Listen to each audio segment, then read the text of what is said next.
Добре, 27 минути и 10 секунди се появяват първите бълбукчета. Ще вери водата.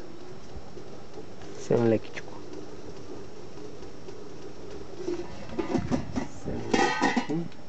Малко изненадващо, че отне чак толкова време, 27 минути и 10 секунди.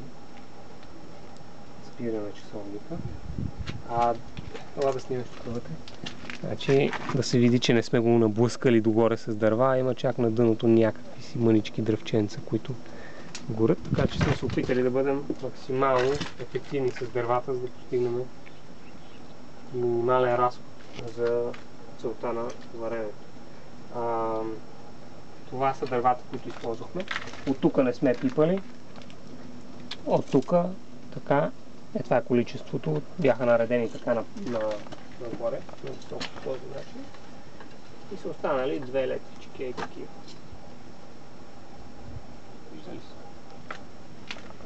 Две летвички, иначе беше взето до... Вие го видяхте догоре. Това е 27 минути и 10 секунди и толкова дърва.